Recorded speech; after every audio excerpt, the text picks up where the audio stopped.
prime reason for the deindustrialisation of Britain. Ironic, isn't it, actually, that the Trump tariffs on aluminium and steel won't hurt us very much because the entire aluminium industry is gone and there's very little steel gone. Why?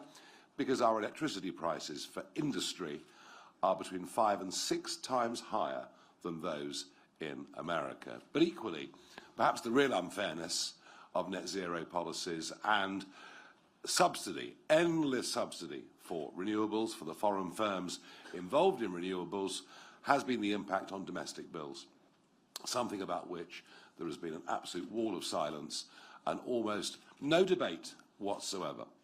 So this afternoon, what Richard Tice is going to do is to lay out our direction of travel as to how we think the next government should treat the renewables industry, and perhaps to right some of the wrongs that we believe have taken place over the last 20 years. Richard.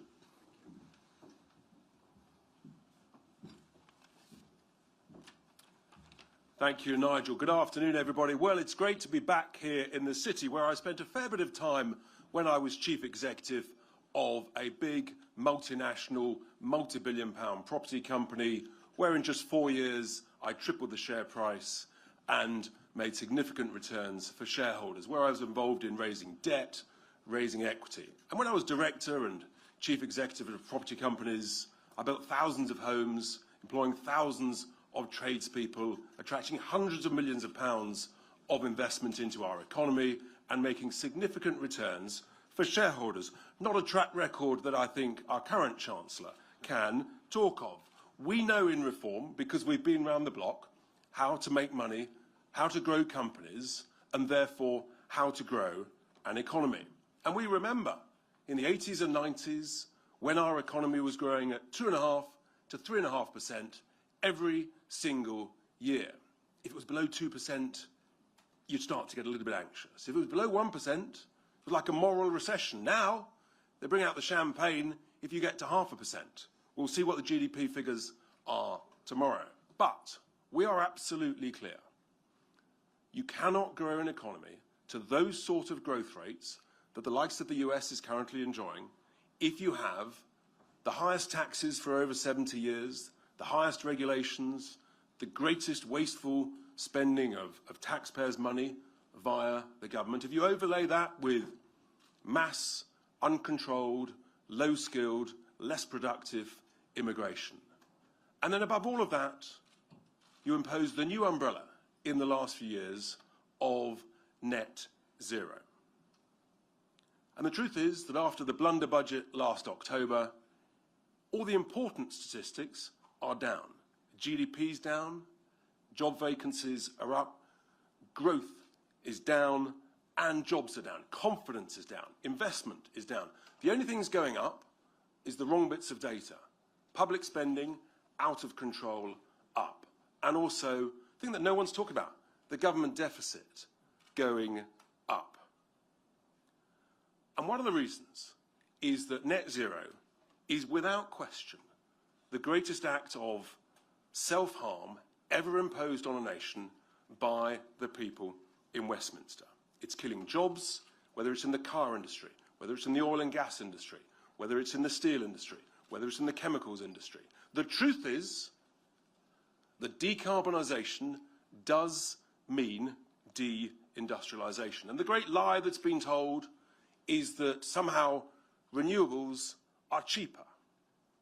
You don't have to be a rocket scientist to realise that the cost of renewables plus backup must be more than the cost of backup.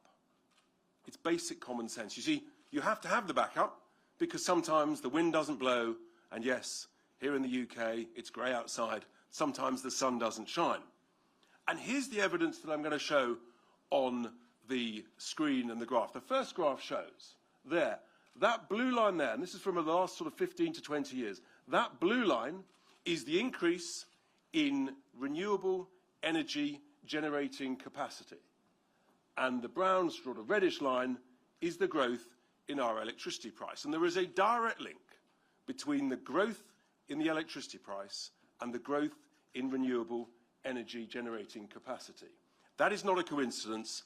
That is because of the cost of what I've just said. Renewables plus backup will cost more than backup. And how we wish we had cheap energy like the United States. And if we just move on to the next graph, you can see here, the green line there is the UK electricity price. We used to be pretty close 15 years or so ago to the US price in blue. We've now, our price has soared and the US price has stayed pretty similar because they use their own energy treasure under their feet, their own oil, their own gas, their own shale gas, so they have cheap energy, which means they can be competitive. And that's why they are growing at 2.5 to 3.5%, and we're flatlining. The Bank of England last week, of course, basically forecasting that we are in recession. There is the evidence that proves the lie to what the main parties in Westminster have foisted on the British people in the last 5 years or so. And to put some numbers on this, give or take, the government says that the cost of renewable subsidies in the last 15 years is £100 billion. That's an enormous number that's impossible to conceive, so let's try and help a bit. That's give or take about £3,500 per household, post-tax. Before tax, you've had to earn between £4,500 and £5,000 to pay your contribution from your household to the vested interests in the renewable industry. For you to get the right to pay a lot more of your cash for electricity. This is not right. The British people are being ripped off by the renewables industry. And what we're announcing today is we are serving notice on the renewables industry, on the investors, on the operators, and all the advisors and the lawyers had better take note. We are serving notice that not only do we plan to win the next general election, but when we do, things are going to change. Things will change. First of all, what we want to do is, given that the cost of the subsidies is about 10 billion a year, rising plus or minus with inflation, over the next few years with Ed Miliband's mad plans to increase much more renewables, that cost will go up. We will be looking to recover that cost of the subsidies from the renewables industry via a number of routes. The first one, the key one, is we will impose a windfall tax on the wind, as well as on the solar.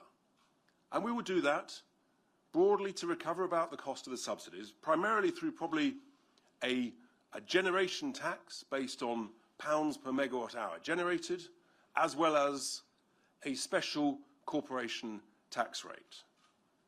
This is important because this is the best way that we can help get the bills down and lower the cost of living. The British people need to know there is a direct link between the cost of all these subsidies to the vested interests in the renewables industry and your bills, your cost of living.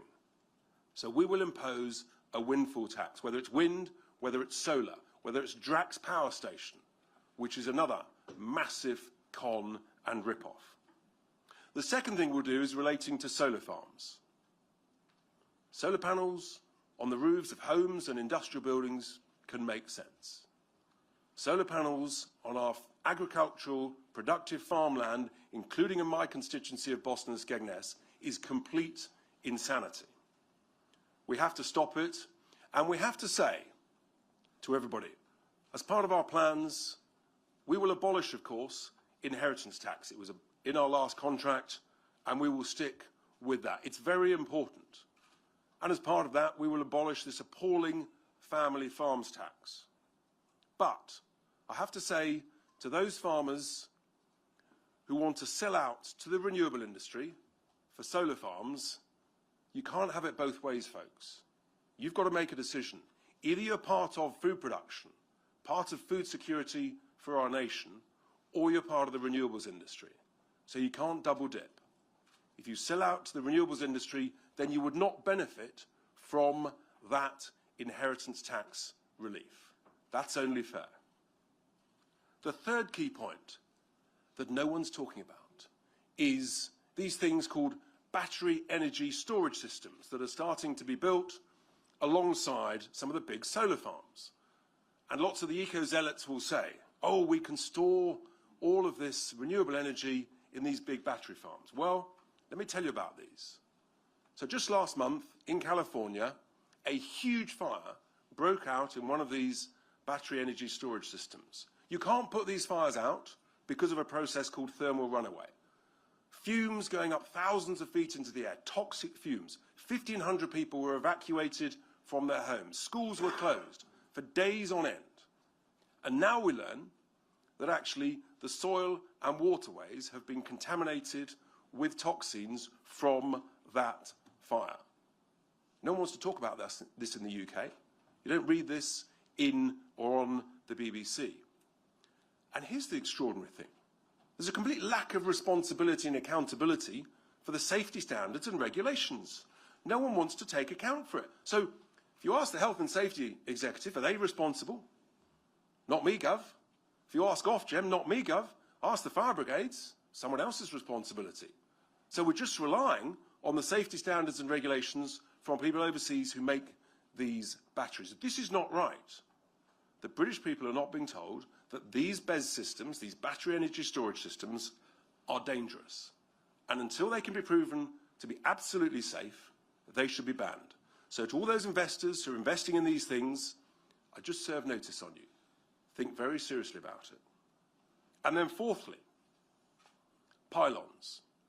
Well, the likes of the National Grid and in Scotland, SSEN, listed companies, their plans as part of the net zero is to put thousands and thousands of pylons across hundreds and hundreds of miles, blighting our environment, blighting our countryside, including in my constituency, where extraordinarily, there's not one, not two, but 3 separate pylon routes proposed by National Grid, where they're consulting, no coordination, no crossover thinking, no economies of scale.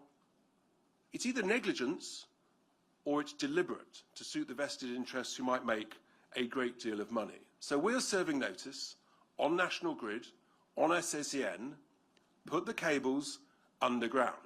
There's a report out recently for the National Energy Systems Operator saying that actually, in the medium term, it's as cost effective or indeed cheaper to put the cables underground. When you take account of the extra costs of the compensation to property owners, to businesses.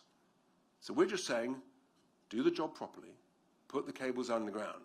If you go the cheap route and put the cables on pylons, we will legislate to force you to take down the pylons and put the cables under the ground. And you will not be allowed to pay any dividends to shareholders until the cables are put underground. So I suspect, to you directors, your shareholders would rather you to put the cables underground first time. So those 4 key things will be good for the British people. Investors and operators, take note. Lawyers, you need to put this in your risk warnings as you produce debt and equity fundraising documents. We plan to win the next general election. We will scrap net stupid zero. And we will do whatever it takes to bring the bills down, to bring down the cost of living. So hopefully we will stop many of these ludicrously expensive new projects. We have to make our economy competitive again in order to create growth. We have to make the UK grow again to the sort of rates we used to grow in the 80s and 90s. And in conclusion, ladies and gentlemen, President Trump is putting America first.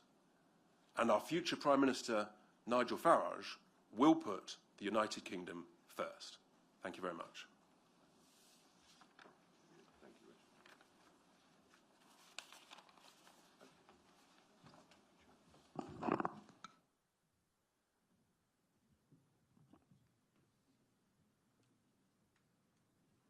Richard, thank you very much. Okay, we will take questions. Please raise your hands.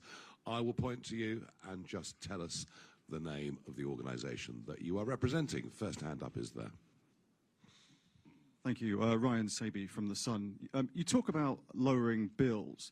Now, is it that bills are going to come down per se, or they're just not going to go up by as much. Can you put an actual target on how much bills will come down? Labour Party, obviously £300 before the last election. What is your policy on that?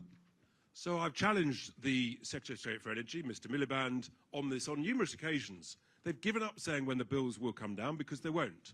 Under net zero, they will go up relentlessly. In April this year, the energy suppliers are currently forecasting a further increase from January of another 5%. That'll be 16% increase from July last year. Their bills are not coming down. But if we do what we say, if we recover, give or take, 10 billion a year, that's about £300 to £350 per household per year, post-tax. So that's what we've got to do, and that's the objective. And we're making it absolutely clear to people, we have to stop this rip-off. And Richard, it's fair to say, isn't it, that in December and January we have had an incredible amount of weather like this. Very, very light winds week after week, very, very grey skies, and just looking at the daily tracker, what, up to 60% some days is gas that we're importing, that we're burning? Huge increases, and we're totally reliant on importing electricity from overseas. Some days it's 15 to 18%, and of course, therefore, we're exposed to those markets.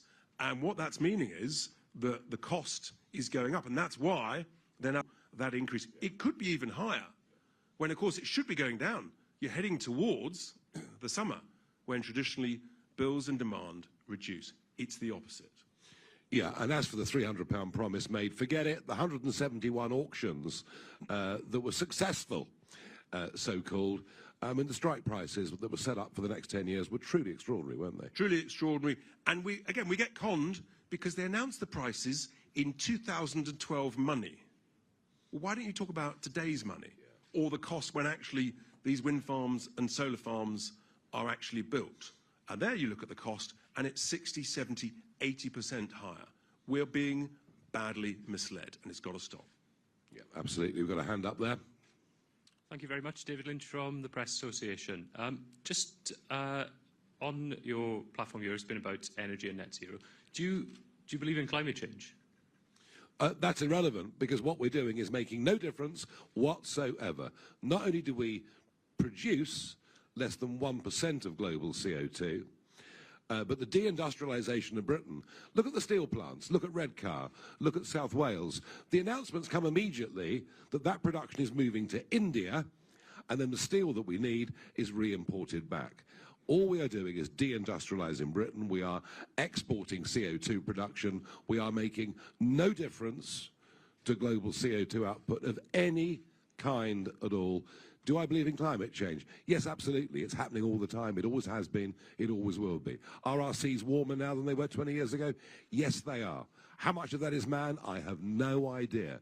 Do I want to live in a cleaner, greener, better world? I've been an environmentalist all my life. I just slightly worry that obsessing about CO2 has made us forget about many other things that have been going wrong in our world. Okay, we got over this side, chaps. Thank you, Ali Fortescue from Sky. Do you think you're definitely not at odds with the public on this? I think the most recent YouGov poll suggests that most people back net zero. And can I also ask about the US Defense Secretary's comments saying Ukraine won't return to pre-2014, saying that returning to pre-2014 borders is unrealistic. Is that something you agree with? I don't know how the negotiation's going to go. I know that we've taken a big lead on this. I think as a result of Brexit, our foreign policy has been much more robust than it would have been without Brexit. I think that refers to, the AUKUS deal, I think it's an example. I think Johnson's stance on Ukraine is another very good example. What surprises me is that we've never even wanted to talk about peace, just endless, endless war.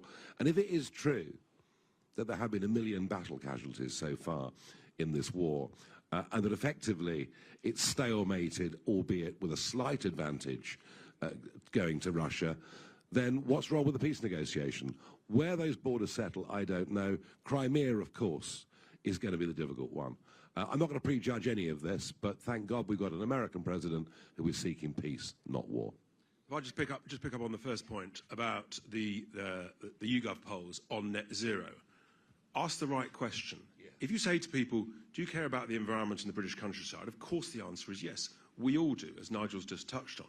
If you say to people, are you happy to pay an extra £300, £400, £500, £600 per year per bill for net zero, when it'll make no difference to global CO2 emissions, then the answer very quickly changes. And you have to ask yourself one thing. If we were at odds with the British people on this, why are we leading in the national polls? Well, yeah, and also, you know, politics isn't just about followership. I know we're used ever since David Cameron's days to, what does the focus group say? Oh, let's say that then, because it's popular. Actually, politics is about making arguments and convincing people. And I can assure you, Richard and I, 5 or 6 years ago, were arguing about net zero policy. And I tell you what, on those polls at the time, very few people thought we were right. A lot more people do now. So a lot of politics is about having opinions that you form based on facts, based on passions that you have, and then encouraging the public to go with your point of view. And we are not frightened of any of the tough issues. And you know, if we have to stand up sometimes for minority opinions, we will do so. Thank you, Harry Farley from BBC News. So, talk to those voters who are concerned about climate change. Do you think that their fears are overblown and they look at these policies and worry about the impacts that they would have on climate change? Do you think those concerns are, have been exaggerated? And if I may, a second one on, you called for a British version of Doge. Who do you think should lead that? Okay.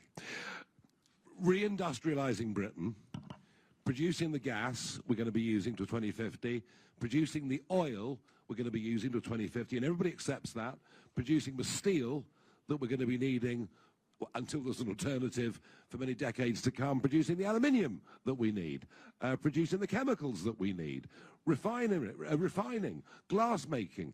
I mean, we have literally deindustrialized Britain. It's happening at an ever more rapid rate because of our insane electricity prices. And then I think that graph that Richard had up a moment ago summed it up.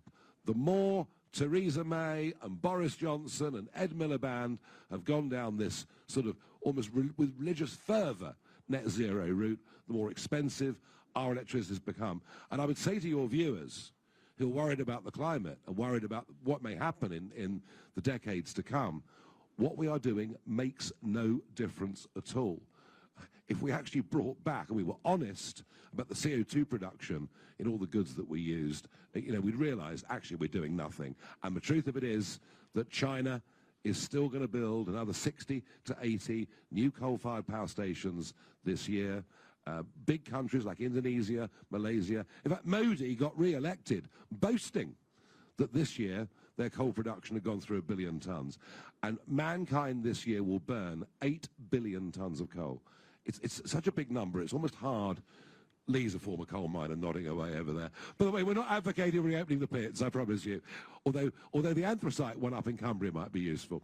So the truth of it is that global CO2 productions are going through the roof. And what we're doing, and we'd love to see them reduce, but we are literally, this is like unilateralism. We're boasting about how well we're doing.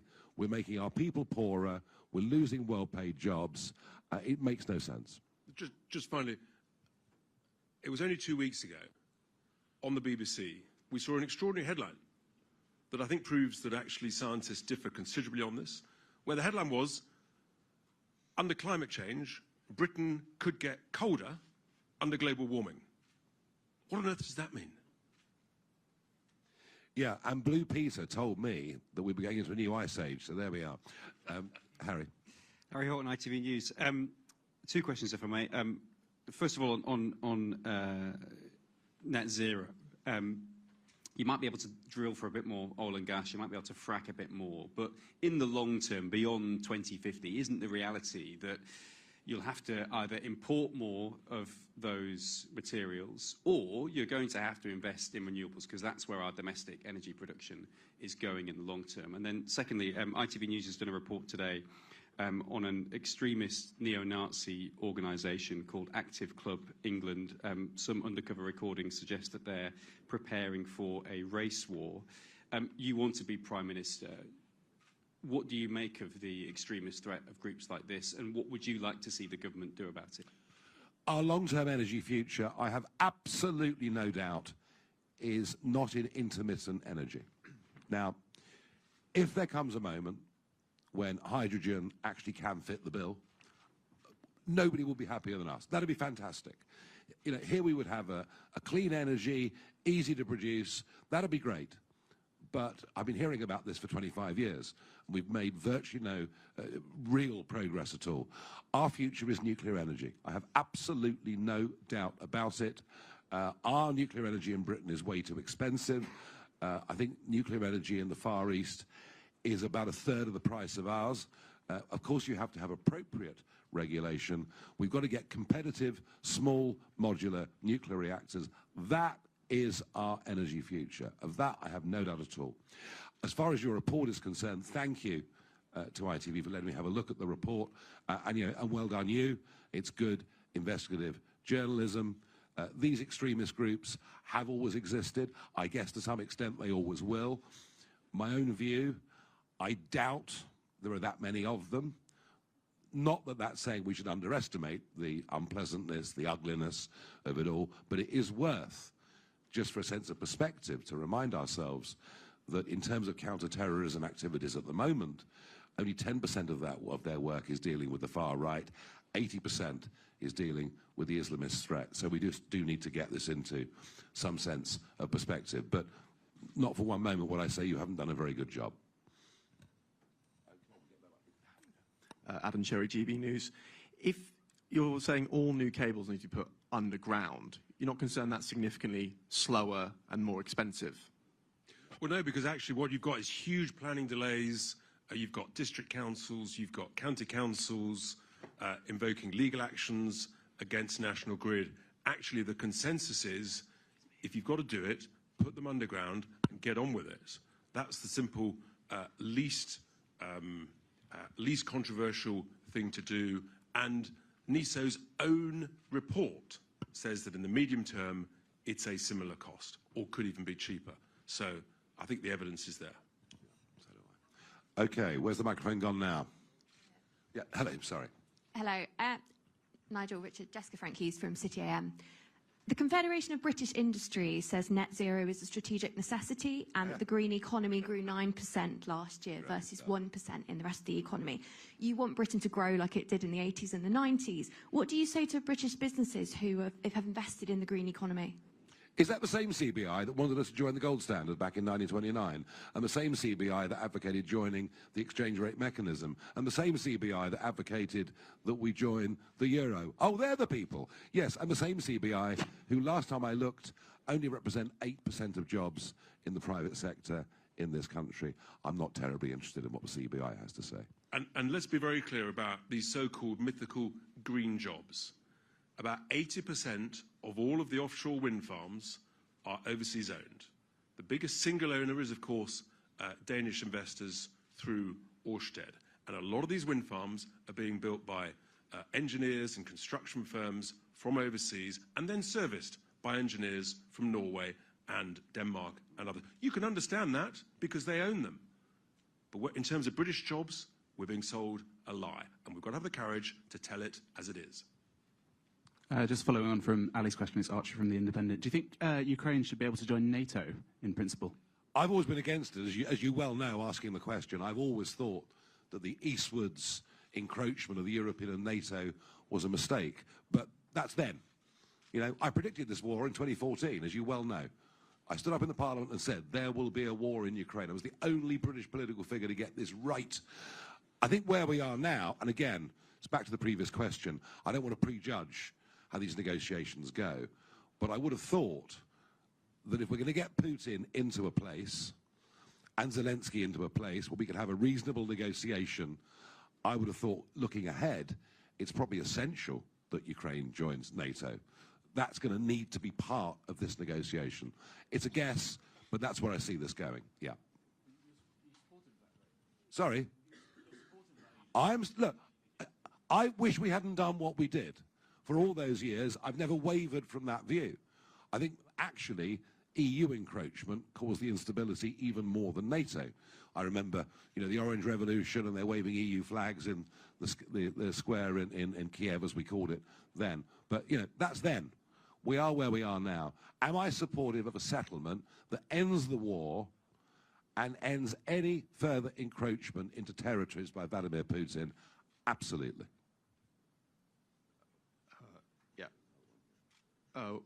Will Mathis from Bloomberg News. During the presentation, you showed a chart of increasing renewable generation and power prices in the UK. Why did you choose not to include the price of natural gas in that chart, which has been the primary driver of power prices? Really? And what can So why is the price so low in America? Because they extract their own gas and they use their own gas. It's as simple as that. Which was the second graph, as you know. Texas, for example, produces just as much of its electricity from wind as the UK, but they do have much lower natural gas prices. So, which proves the lie that we're told that there's only one international gas price, okay? So there's not. And we've got the courage to tell it as it is and to stop this misinformation permeating from Westminster across the United Kingdom. But yeah, so what will you do to bring down the price of gas in the UK? Very simple. We should be extracting our own energy treasure from under our feet. Oil, gas, shale gas. This is owned by the British taxpayer. Rather than leave it there, any nation, any sensible developed nation that's got energy treasure under its feet is extracting it, and we should do the same. It's grossly negligent to leave that asset in the ground when we own it, and we could have cheaper bills, higher growth, more jobs. Okay, we're going to do one more because we really are moving on. Where's the... Hi, Nigel. Yes. Mikey Smith from the Mirror. One of your MPs, Rupert Lowe, who I think is the only one who's not here, yesterday in an interview said of Tommy Robinson, I don't know why, I don't know what he's done, I don't know why he's in prison, and also said that he deserves to be given the credit for the things he's done right. Do you agree? Well, everybody deserves to be given the credit for the things they've done right. Was Robinson right to talk about grooming gangs? Of course he was. Should he be in solitary confinement? Of course he should not. Should he be in prison? Well, as far as I understand it, contempt of court is one of those things that you go to prison for. So I think this is the third time he's been in prison for contempt of court. So different people take different views, but I'm very clear where I stand on it, as you well know. Right, okay, we'll do other questions afterwards, one-on-one. Thank you very much indeed, everybody.